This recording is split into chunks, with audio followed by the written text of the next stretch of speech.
Salam sejahtera kepada tuan-tuan dan puan-puan. Terima kasih yang sudah bersama di channel ini. Bagi mereka yang masih baru di channel ini, sila pertimbangkan untuk menekan butang subscribe, like, dan komen supaya Anda tidak akan ketinggalan info-info politik yang akan saya sampaikan di channel ini.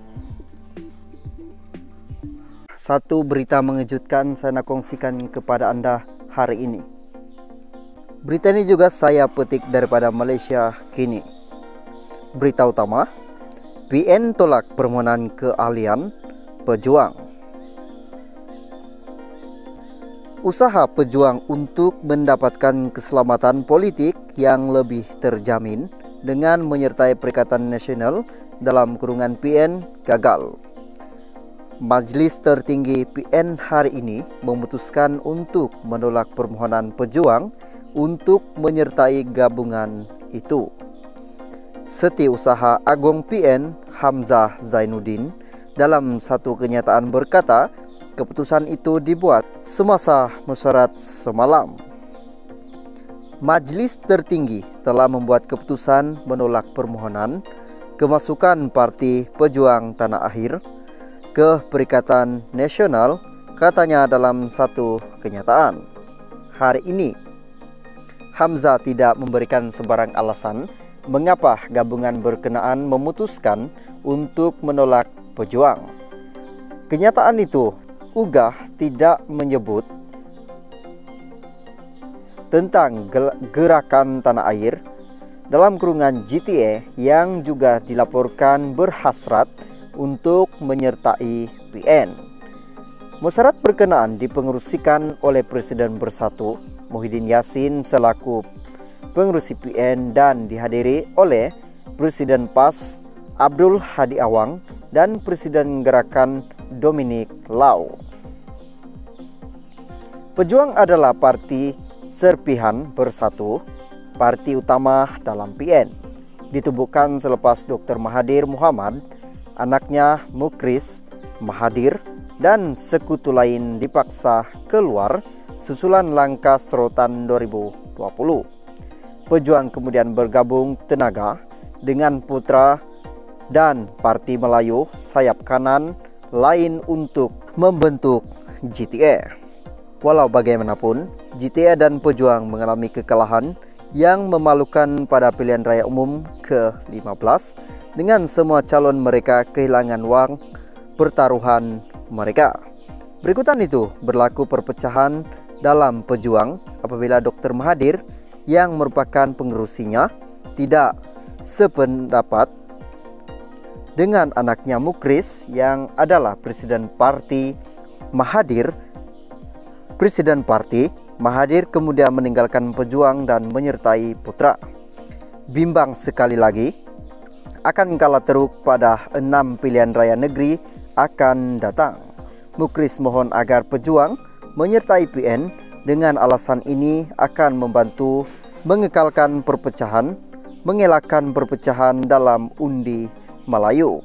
Sementara itu Hamzah dalam kenyataannya hari ini berkata, PN memutuskan untuk kekal dengan taktik PR15 menggunakan logo PAS di Kelantan dan Terengganu serta logo gabungan itu di negeri lain. Dia juga mengumumkan bahwa Menteri Besar Kedah Muhammad Sanusi MD Nor turut mengekalkan jawatannya sebagai pengarah pilihan raya gabungan itu. Salam sejahtera. Satu berita panas saya nak kongsikan kepada Anda hari ini. Berita ini saya petik daripada Sinar Harian. UMNO Sabah terima laporan insiden kekecohan dalam pemilihan. Kota Kinabalu, pengurusi Badan Perhubungan UMNO Sabah Datuk Seri Bong Mokhtar hari ini mengesahkan pihak UMNO Sabah telah menerima laporan beberapa insiden kekecohan yang berlaku pada mesyuarat perwakilan UMNO bahagian negeri ini Sabtu lepas. Bang Mokhtar yang mempertahankan jawatan sebagai Ketua Bahagian UMNO kini batangan selepas menang tanpa bertanding berkata insiden kekecohan itu antara lain melibatkan pengurusan proses pengundian dan alih tidak layak mengundi dalam pemilihan parti pada musyarat berkenaan tanpa merujuk kepada mana-mana bahagian UMNO. Beliau juga meminta bahagian UMNO yang terlibat dengan sebarang insiden tidak diingini pada musyarat itu supaya membuat laporan kepada jawatan kuasa pemilihan UMNO pusat untuk tindakan lanjut. Pihak mereka dalam kurungan jawatan kuasa pemilihan UMNO pusat akan meneliti setiap aduan dikemukakan dan akan menyiasat sekiranya berlaku pelanggaran perlembagaan dan peraturan musyarat tidak mustahil presiden akan dibuat semula. Katanya menerusi satu kenyataan hari ini. Antara kekecohan yang menarik perhatian ramai pada Sabtu lepas ialah musyarat perwakilan UMNO bahagian Lahad Datu di Dewan Sri Perdana Lahad Datu yang dicemari oleh insiden pergaduhan dipercayai akibat provokasi sehingga menyebabkan dua individu cedera. Ketua Polis Daerah Lahad Datu, Asisten Rohansyah Ahmad dilaporkan berkata dalam insiden pada jam 2.45 petang itu, seorang daripada mangsa yang cedera adalah kaki tangan badan perhubungan UMNO Sabah, manakala seorang lagi ahli jawatan kuasa pemuda UMNO bahagian Lahad Datu.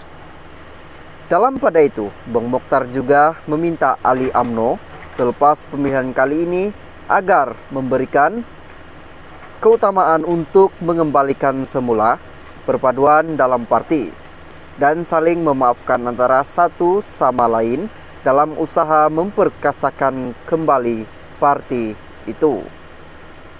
Beliau melihat pemilihan UMNO yang berlangsung serentak di seluruh negara pada Sabtu lalu sebagai kemeriahan demokrasi apabila ramai yang menawarkan diri bertanding walaupun parti itu dikatakan mengalami kemalapan.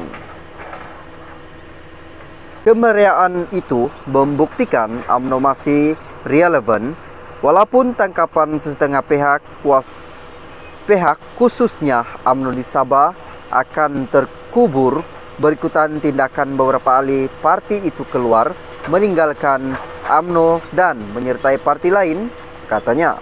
Sementara itu, Bang Mokhtar menyifat